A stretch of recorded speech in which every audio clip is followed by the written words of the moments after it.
Well, hello, good afternoon. How's everybody doing? Yes, the bell has rung. It is time. Class is in. Yes, this is the BFTAA and More show. I am your host, Louis George Walker, and I wanted to come to you today and say greetings from Kansas City, Missouri. Yes, KUAW Radio, knowledge, understanding, and wisdom. Let me turn this down.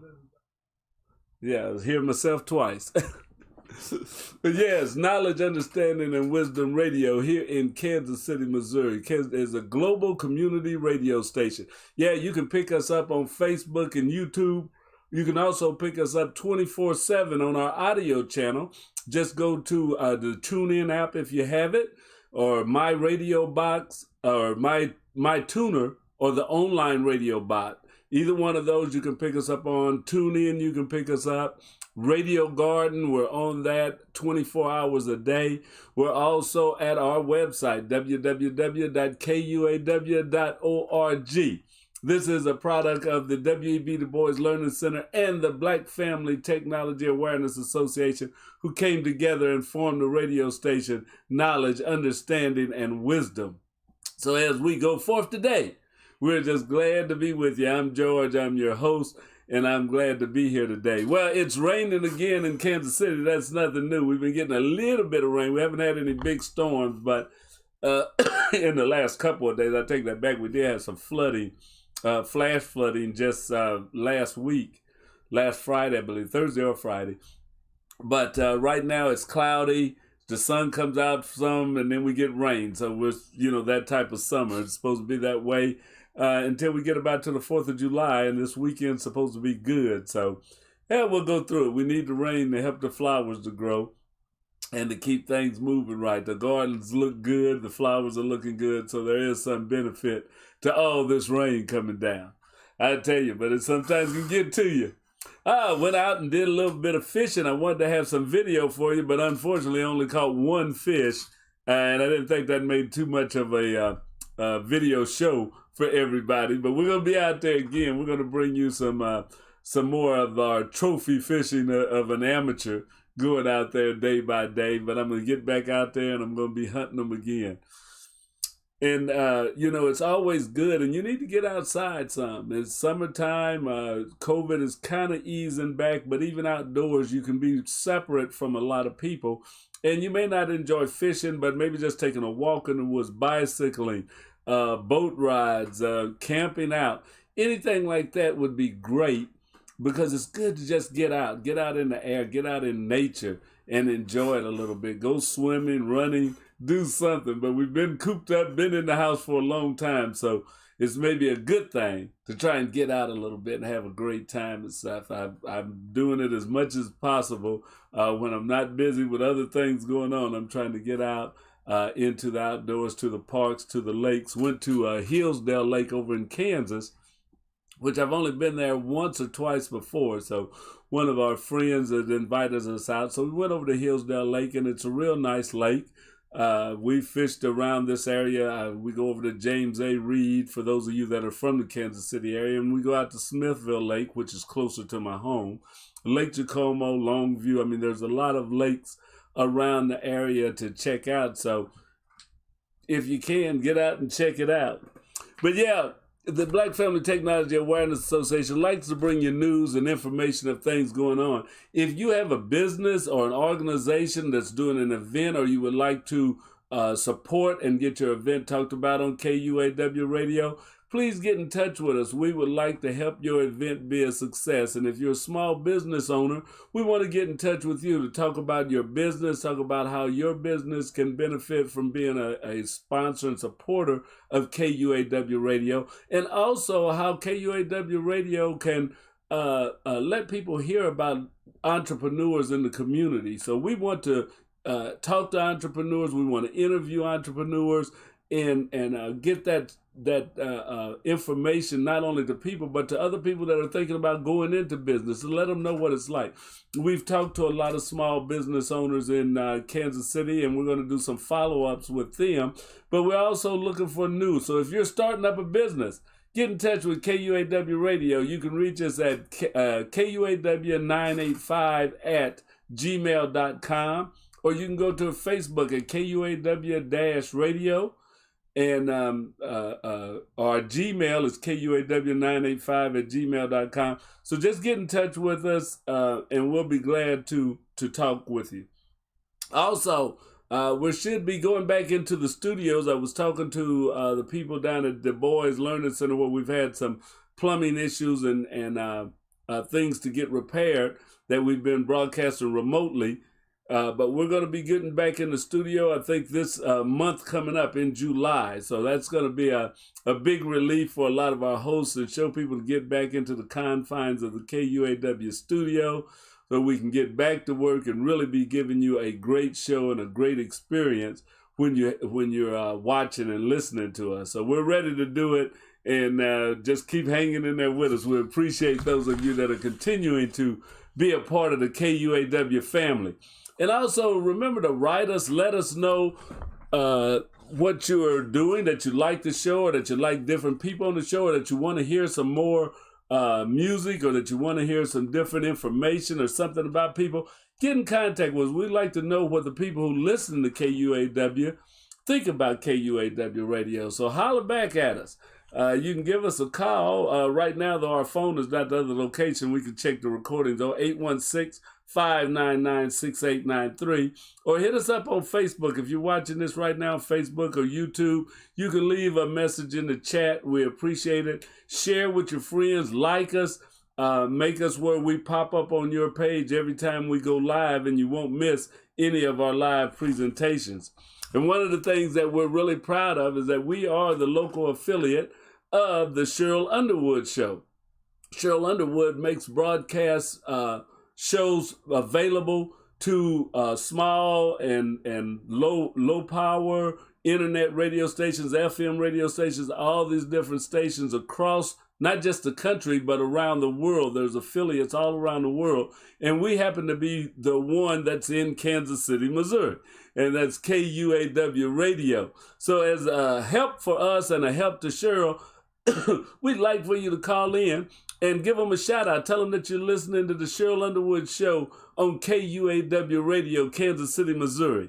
You can make that call 24 hours a day. Just give them a call at 1-855-743-7951.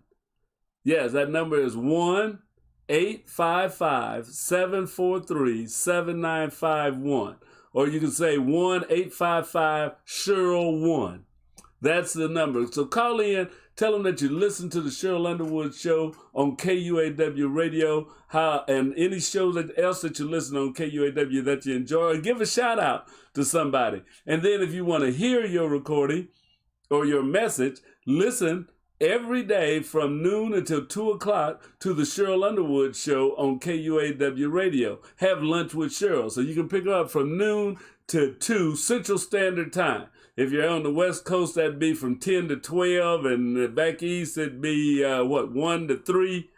Any of those times, though, be sure and listen to Cheryl Underwood on KUAW, because we bring some old school mix in with the Cheryl Underwood Show. So if you like that old Motown, if you like some P-Funk, if you like a little bit of the things from the 70s, 80s, 90s, be sure and check out the Cheryl Underwood Show on KUAW Radio. Yeah, that's every day. We're right here with Cheryl Underwood and the gang. You can also pick her up. We have a special broadcast that she does, late night cupcaking.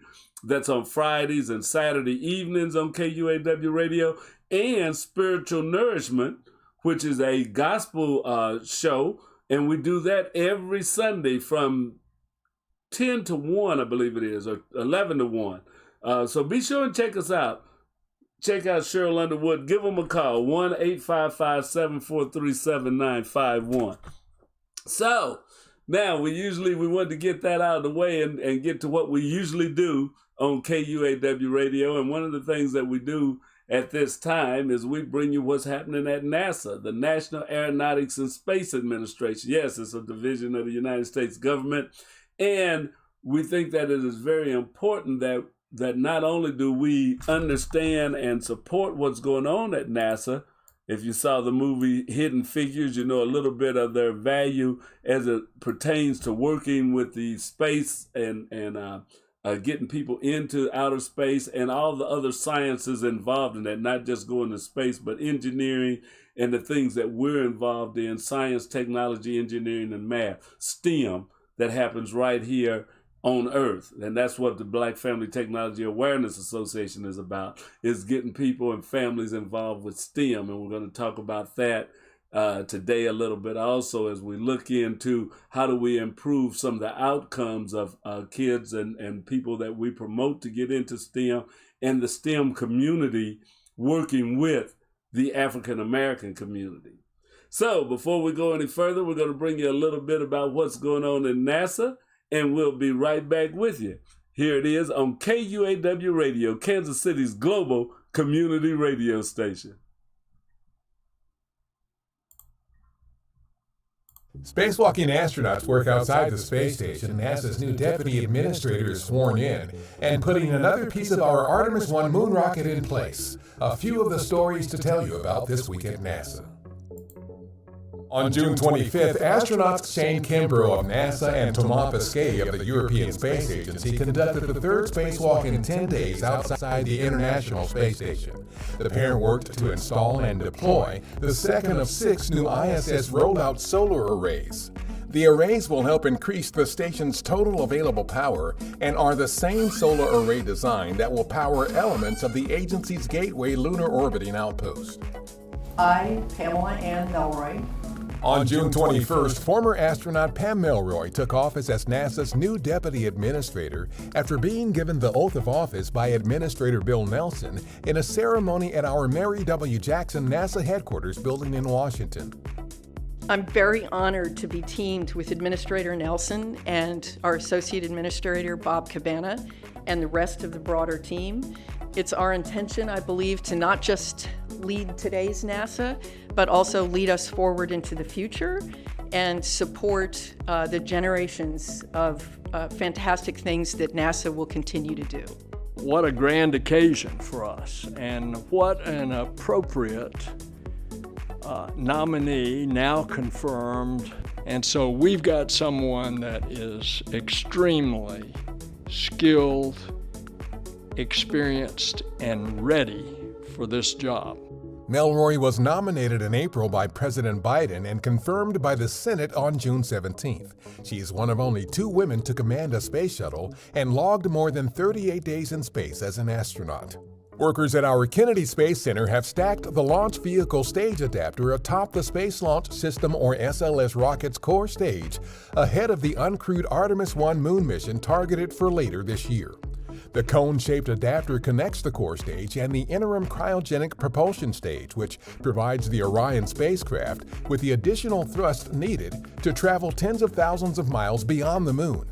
Artemis 1 is the first integrated test of Orion and SLS ahead of missions to the moon with astronauts. After several months of checkouts and calibrations following its launch last November, the ocean-observing Sentinel-6 microfreilich satellite made its first science data available to the public on June 22nd. The satellite is a U.S.-European collaboration to measure sea surface height and other key ocean features, such as ocean surface wind speed and wave height, and is part of a series of satellites that has been gathering precise ocean height measurements for nearly 30 years. Cooperative agreements and funding have been awarded to 10 minority-serving institutions with projects that support NASA's effort to better understand the role of oceans in the Earth system. The awards are through NASA's Minority University Research and Education Project, part of the agency's Office of STEM Engagement. It supports the training and development of students and faculty at minority-serving institutions in STEM fields. That's what's up this week at NASA. For more on these and other stories, follow us on the web at nasa.gov/twan.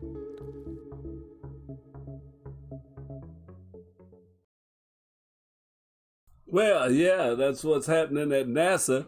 Pretty interesting. It's good to see that they're investing some money into some education that will benefit the minorities and underrepresented communities in the United States, because those educational institutions that do work with a lot of children of color or young adults of color, students of color, need to be supported so that we produce more scientists, more engineers, more technicians, and all of that goes into keeping the United States in the position of being a leader in technology. And it can't be that without having all the brain power that it needs at work, because we're up against a lot of other countries, China, India, Russia, that are trying to be that same leader. So we have to make sure that we train more people in the United States, students of all races, of all nationalities and genders, to step up and to be those leaders in those industries. So yeah, that was a good thing. And also I always like to see as they're advancing, getting closer towards another moon trip. I forget what year. I think it's either in 2023, 2024, that they're planning on going back to the moon, and then even going farther, because they're already working and planning for the trip to Mars, which is really going to be a fantastic feat to put the first people on Mars and to start really going into the heavens a lot more, which is great. So we like to bring you what's going on at NASA. Then we also, from time to time, bring you some information from the International Space Station, which is also what NASA works with, and they do a little bit more of the experimenting. They work hand in hand with some of the other things that are going on, but it's a little different focus than just moonshots and all. So let's see if we can bring that into play right now with the show that's called Space to Ground. Space to Ground, and this is another podcast that comes from NASA, the National Aeronautics and Space Administration. We thank them so very much for making these videos and podcasts available to the public. So let's see if we can bring that up.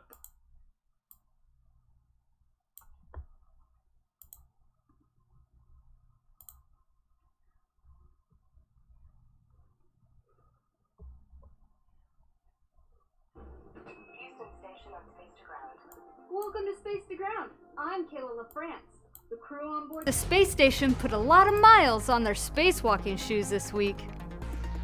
On Sunday, June 20th, NASA astronaut Shane Kimbrough and ESA astronaut Thomas Pesquet set out on the second of 3 spacewalks, tasked with installing 2 new IROSA, or ISS, rollout solar arrays onto the P6 truss to augment power capability for the orbiting laboratory. At the end of their 6-hour and 28-minute spacewalk, the duo had successfully completed the solar array installation and deployment for the first IROSA. The array measures 60 feet long and 15 feet wide, and will generate 20 kilowatts of power on the 2B power channel. 5 days later brought Kimbrough and Pesquet back out to the far-reaching P6 truss to work on the installation of the second new solar array. These 2 new solar arrays arrived recently on SpaceX's 22nd cargo vehicle and are the first of 6 planned arrays. When the 6 new solar arrays are installed, they will provide up to 120 kilowatts of augmented power during orbital daytime to the space station, ensuring continued habitability and science utilization for many more years to come. Science was still in focus this week despite the crew's busy spacewalking schedule. JAXA astronaut Aki Hoshide removed a sample tray from the sample chamber of the lyophilization 2 experiment currently in the microgravity science glove box. Lyophilization, or freeze drying, is a common method for formulating pharmaceuticals to improve their stability and shelf life. The lyophilization 2 experiment is designed to examine if and how microgravity affects freeze-dried materials differently, and to understand the influence of gravity on their physical state. The freeze-drying process has potential use for long-term storage of medications and other resources on future exploration missions to the Moon and Mars. Improvements in this process could support efforts to use it to deliver products with similar physical properties here on Earth as well. The station crew also began to prepare for a busy week of cargo traffic. Make sure to join us on Tuesday, June 29th, to watch the departure of Northrop Grumman's Cygnus on the CRS-15 mission from the International Space Station. And later, from the Baikonur Cosmodrome, the Progress 78 cargo ship will launch to the space station. You can follow coverage of both events on NASA TV, the agency's website, and the NASA app. And that's Space to Ground for this week. Thanks for watching. We'll see you next week.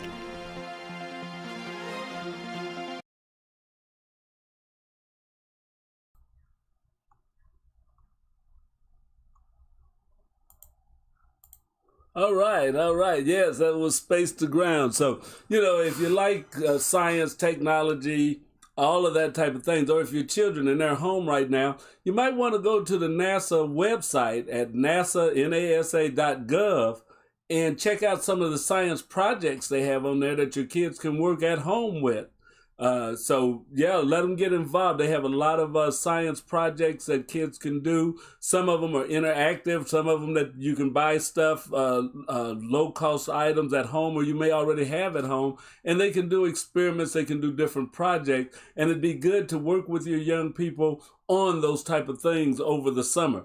Now, the Black Family Technology Awareness Association does not have a summer program this year, due to the fact that the W.B. Du Bois Learning Center is closed while some repairs are taking place. We hope to have the programs, summer programs by next year. We are looking forward to starting our robotics program back up in August or September when school starts. And we're looking for, so listen to this in case you know somebody, we're looking for an instructor, somebody to help us in our Lego League. So if you know someone that has some past experience of working with Lego robotics and would like to donate some time on Saturdays to work with our young people in our Lego robotics program, we would really appreciate it. It'd really be good. So if you know anybody, have them contact George Walker. They can contact the Black Family Technology Awareness Association at BFTAA at sbcglobal.net, or they can contact this radio station, because this is a part of BFTAA, and let us know that you're interested in working with youth in robotics. We're looking for someone that can work with students that are starting at 9 years old and up to about 12. I think it's 9 to 12 that they're doing Lego robotics. So we need coaches and mentors in there. So we need 2 or 3 people, if you know, or a friend, or if your club organization would like to help out on some Saturdays where we can schedule you in, that you don't have to be there every Saturday, but you may want to give us 2 Saturdays a month, 1 Saturday a month. We would appreciate it. We can use your fraternity, your sorority, any of those that would like to help out with our Lego robotics program. There's some training sessions going on before it starts that you can actually go to for free. They happen on the weekend. You can learn a little bit about it. You only have to go, I think, to 1 or maybe 2. So if your organization, if your club, your fraternity, sorority would really like to be involved in helping us with our Lego program, get in touch with us. It's not necessary that you go to the training, but it can help you out as you're working with the young people and the Lego robotics program. So give us a call. You can reach out to me on my cell phone, 816-805-0406. That's 816-805-0406. And we're looking for someone that would work with students in our Lego robotics program starting with the fall semester at school. So get in touch with us. We'd sure love to have you in there. That's very, very important. It's a fun program. The young people are so eager to learn. They can be trying at times, but they are kids and stuff. But it's really a great program. So if you would like to help us out, we would appreciate it. We could use your help and assistance in working with our young people. Thank you. Yeah, we have to put out those requests for volunteers. As a nonprofit organization, we need all the volunteers we can get. We work with the students mainly on Saturdays, but we do some Thursday evenings with our high school students, as far as, not high school, but middle school and high school, on our VEX robotics program. And if you would like to help out with VEX, we work with kids from the 6th grade through seniors in high school. We'd love to have you get in touch with us. And we'd also like to have your kids get enrolled in our robotics program. All of this is going to be coming up in the next few weeks so that we know how many students we're planning on having for the new year coming up. So we definitely want you to do that. Now, we show you the stuff that's going on at NASA, and we talk about STEM a lot of time. And a lot of that, you say, well, that's kind of far out there, or am I really suited for that? But we're talking about the jobs of the future. when they show you those spaceships, when they show you they're working on the ISS thing up in space, you see 4 or 5 people. But if you think about what it takes to put a rocket up, what it takes to design and build those solar arrays and the things that's going up, there are thousands upon thousands of people working here on Earth in good paying jobs in a good field for technology, for science, for engineering that support that. So you see a few astronauts in space, and it's great, and we love to have, you know, a young person that aspires to be an astronaut, but there are thousands and thousands of careers that are developed and businesses that have sprung off from that work. So we need to have our young people get involved in things like that. It may not be NASA, it may be some other fields, but a lot of that we need to expose our children to see that there are some great opportunities out there, and we want to be in on them. And I was looking at that because we still have work to do. As much as we push and we want our young people to get involved in science, technology, engineering, and math, we also have to depend upon the government and Congress, not just the government, but corporations and stuff, to do their part, to open doors, to make sure that everybody has a level playing field. You know, that we have to work on our diversity and inclusion.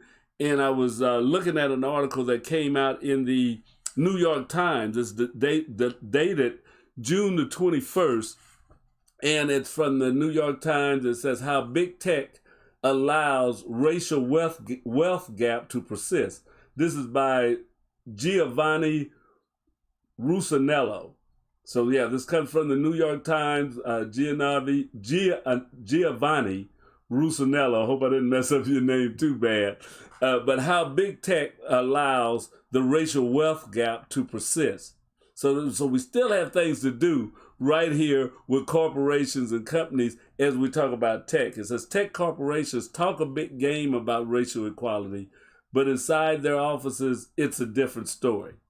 And it says since President Biden signed a law last week making Juneteenth a federal holiday, there has been no shortage of corporate displays of goodwill.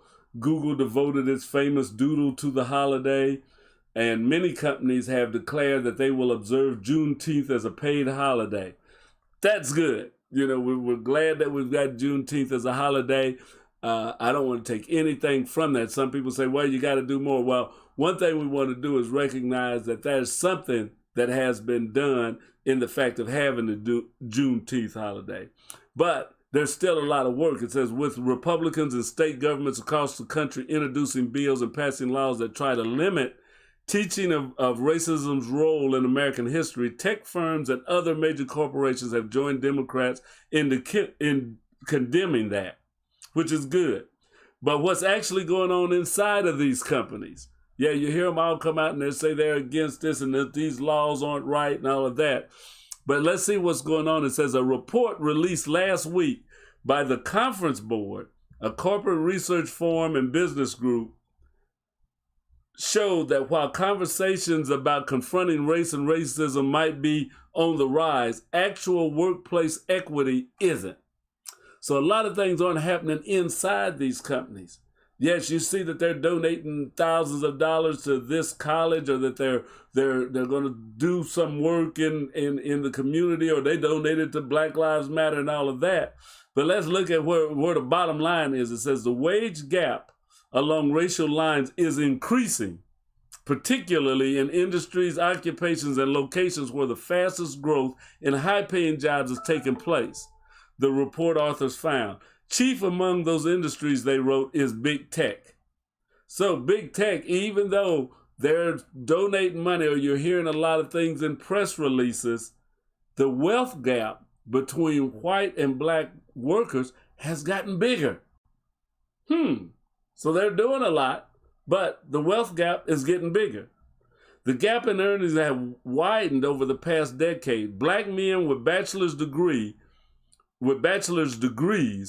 earn 24% less than a degree-holding white man in 2019, as a marked decline from 2010 when the wage deficit was 18%. So in 2010, black men made 18% less than white men with the same degrees, or with bachelor's degrees, it doesn't say the same degrees. But in 2019, they made 24% less. That's going the wrong way. That's not going towards equity, that's increasing inequity. For black women, the difference in wages with white men was 26%, also significantly worse than the number from 2010. So you may listen to the news or listen to the press releases and all the companies coming out saying things, but when the rubber meets the road, the wages have gotten farther apart instead of drawing closer together. So that leads towards this wealth gap, and a wealth gap that continues to exist in the country because it's hard to build wealth if you're making less money. You know, wealth is money. Wealth is what you have. Your value as far as financially is concerned is wealth. Well, if you go to school and you get a degree and you make 24% less than another person that went to school and got the degree, it's hard to catch up. It's hard to do the same things. 24%, 1/4 more is a big difference. You make $75 to every 100 that somebody else makes. That's a difference. That allows you to do different things for your family, for your community, for your church, for anything that you want to do. You have less to do it with. The gap in earnings has widened over the past decade, and this is back to the article. It says big tech has contributed heavily to the trend. So it's not just in big tech. This gap is spread in a lot of jobs. So when you hear about the 24% less, that's not just technology, but technology is one of the big leaders in it. While black people make up 13% of the U.S. labor force, just 4% of the top earners in the tech sector were black in 2019. Less than the already low 6% in other industries. At Google, black employees made up only 4% of the workforce last year. So that's the thing. I remember when the Reverend Jesse Jackson started talking about this and bringing this up way back like in about 2010, and a lot of people said, well, he's just jumping on something that shouldn't be, or, just finding something else to talk about. But no, it's true. It was something that was brought up and everybody wanted to play it off and say, well, yeah, he's one of those guys from back in the 60s or 70s and doesn't understand tech. Yeah, but he can understand finance. Or everybody understands if they're making less money. And that's something that we have to look at. It says, though the tech sector has produced many millionaires over the past decade, relatively few have been black. If you look at the percent of black workers in tech industry, their share has not grown.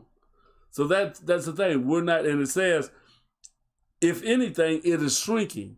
So there are less black people working in tech now than it's been, in 2010. What's going on? If we're putting more money into the schools, if we're trying to educate the workforce and we're trying to do all of this to lift up, where is it falling down at?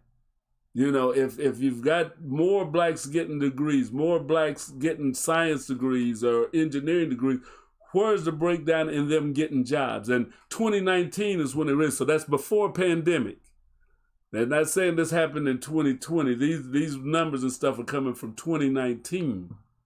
So you can't blame that drop on the pandemic. The numbers from the pandemic may be, I don't know, worse, maybe better, I don't know. But at 2019, we look at what was happening.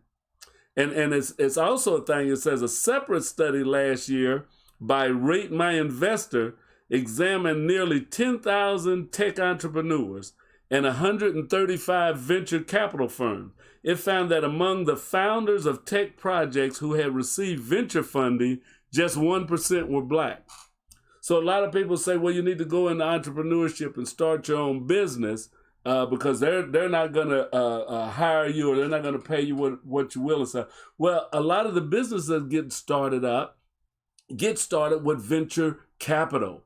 It takes money. So if you want to start up a business and you can go somewhere and get $2 million to start that company, That really helps you have a leg up to where if you just have to start your company by money you saved up or that your mother and your uncle and them can loan you to start it, it's a lot different thing, especially if they're coming from a wealth deficit area.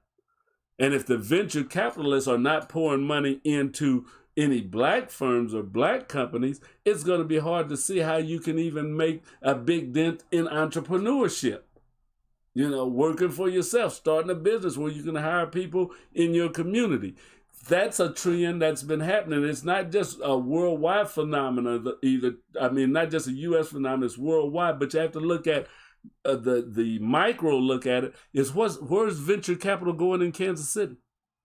What businesses have been invested in? What African-American owned businesses have been invested on with venture capital? There's been a lot of rounds of funding, and you see where there's a lot of capital put out. But look at the dollars. I know they opened up a black business site on Main Street the other day, and that's good. But what kind of funding did it really get as compared to other businesses starting in that same field that maybe not minority owned? That's what we need to look at. That's where you really look at equity. You know, giving me $1,000 or helping me start a business with a loan of $1 million is great. But if you give other people $2 million or $3 million to start a business, well, wait a minute. Something's still wrong with this picture. So we need to look at that. And that's one of the things that is still happening and still going on. The article goes on to say, we're still seeing incredible disparity and in some cases decreases in representation at the marginal and executive levels of tech companies, she said. And this is an interview with Ms. Hutchison, who is over, let me see what you got down in there. I think, part of that board. Yvonne Hutchison, a workplace and diversity expert and founder of the diversity and inclusion firm Ready Set. So saying that we still don't have the executive levels at tech company and managerial levels. So even if you're hiring some blacks, and I used to work at AT&T, and one of the things was there is that, yeah, a lot of African Americans got hired, but one reason they helped form what was known as Cities and now Community Network, which was an African American telecommunications professionals company organization within the company, was to make sure and to put a spotlight on African Americans being able to advance in the company. Because it's one thing to say, well, we've hired a lot of African American people and we've got some first level managers, but that's not the executive level. That's not moving up. And we had an advocacy organization within the company, and it still exists there, that could talk to the company and say, hey, look at the numbers, you know, to hold them accountable for living up to their own promised goals. And it was helpful in making a lot of headway for African Americans and then other groups that started in getting that pipeline going into the upper levels of management. You know, not just being first level or second level, but going up to directors, going up to executives and vice presidents and presidents of divisions that Community Network helped to build. That's what you have to have. That's what a lot of these corporations have to have, is somebody to advocate for you. When you get into that corporate field and stuff like that, you need to have advocates to help move things up, to help bring you forward. So that's something that is not being done, or not being even done to the extent that it was being done, you know, in the past, because the numbers wouldn't be going the other way. You know, still this gap hasn't been a major point of inquiry during the high-profile hearings recently at with tech executives, which have testified before the Senate and House subcommittees. Didn't talk about that inequity of African-American employees. They talked about a lot of things with tech companies and what they want to do and breaking them up, or they're not doing things right. But did anybody bring up about African-Americans, about minorities, about what they're doing for diversity? See, that a lot of people want to rest now and say, well, Juneteenth is a holiday and we're going to pay our employees for that day off. Not to say that we're not going to hire any more African Americans, that their numbers may get less in the company, but they get the day off for Juneteenth. So we got to think about that. Yes, we're glad that you're going to pay your employees, that it's a holiday that you're going to recognize, but it isn't just a holiday to be recognized. It's one to show some of the glaring discrepancies and inequalities that exist in the United States and that continue to exist. So we've got to work with that. And a lot of our big companies that hire a lot of people, and they do hire African Americans, not that they're not hiring any, but they really need to do a little more. One thing that Ms. Hutchinson said, we hear the conversations about racism and tracking diversity, equity, and inclusion, and how tech companies are still very homogeneous. Yes, she said. And we sometimes even get the conversation about how that impacts the platforms that they build and the broader impact that they have. Yes, if you don't have a diverse workforce, it can affect the way platforms are built. It can affect AI, which is that artificial intelligence and stuff, because you're not getting the input that would come that you would have if you had diversity. But we really stop short when we look at what protections do we have for workers and tech companies, and how far are we willing to go to enforce anti-discrimination legislation. Ms. Hutchinson called for more boots on the ground to review claims, pointing out that enforcement arms at the Department of Labor have been gutted under the Trump administration, leaving the agency unable to fully consider many discrimination claims. So not until 2014 did Apple, Facebook, Google, Microsoft begin publishing diversity reports, let alone set hard targets for improvements. 5 years later, Wired magazine undertook an investigation to see how much progress the companies made. It found that Apple, Microsoft, and Google had all increased employment company-wide by less than 1%. Black employment. They had increased black employment company-wide by less than 1%. So they made these claims that they were going to do more, that they were going to work with diversity. They're going to improve the diversity at their workforce. That was in 2014. And we look 10, 15 years later, and they've only increased less than 1%. So it's not what you say. It's not what you tell in a press release what you're going to do, but it's look at the results. What are the results of that? And that has an effect on our community as African Americans. If there's less wealth in the community, that has an effect. And not asking people to give you anything, but at the same time, you have to open the doors. As James Brown used to say, open the doors, I get it myself. Don't hold me back. And we can do it. So that's the thing that we have to look at, is that we still have to convince these corporations that they need to be diversified, that they need to improve on diversity. There are also stark gender divides at tech companies, with degree-holding white women making 19% less than white men with bachelor's degrees. But Wired found that tech firms that enjoyed much greater success during the 5-year period in addressing gender imbalances than they had in confronting the racial diversity. Amazon hasn't produced diversity reports for its tech team, but its website shows that while 31% of its workforce last year was black, just 7% of the corporate employees and 4% of the senior leaders were. So there's a lot of jobs at the lower levels, but they don't move up. The percentages change as you go up.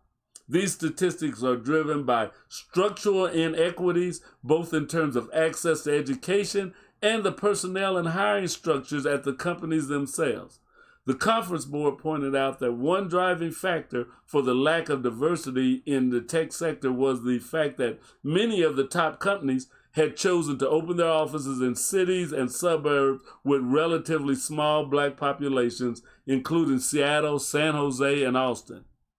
It found that when companies opened new branches in more heavily black cities, such as Atlanta and Washington, they were more likely to hire black workers throughout their ranks. So, it kind of says a lot about what's going on. So there is Ms. Hutchinson kind of ends out, there is a fundamental level. There was a need to address the role of racism in everything, including educational opportunities and decisions on who is hired and promoted. When it comes to this report and these discussions, in general, we only get to the right policy initiatives if we're specific about the problem. She said, historically, we haven't been really good and we haven't seen vested social interest in fighting racism in the workplace. We have to be able to talk about that. So, we've got to talk about the things that are happening. We have to talk about the differences in order to shed light upon them and to become better. I wanted to point that out, but that report was put out by the conference board, and the article came out of the New York Times. If you want to check it out, please do so. The title of it is How Big Tech Allows the Racial Wealth Gap to Persist. How Big Tech Allows the Racial Wealth Gap to Persist, and it's by Giovanni Rosanello. So I want to thank you today for listening. We had to get down to some brass tacks, but we want to get involved in tech. We want our young people involved in tech, and we want them to feel and to know that the sky's the limit as they study, as they learn science, technology, engineering, and math, that they can go anywhere and that they can do anything. So keep tuning in. We'll be back here again next week with the BFTAA and More show. This is your host, Louis George Walker. I am the president of the Black Family Technology Awareness Association. So glad to have you here. Be sure you can go on our webpage if you agree, disagree, or if you want to start the discussion. KUAW Radio on Facebook. Also, you can go to the Black Family Technology Awareness Association on Facebook, and you go to KUAW Radio on YouTube. Let's talk about it. Let's see what we can do. All right. Have a good evening. We'll talk to you next week. Goodbye.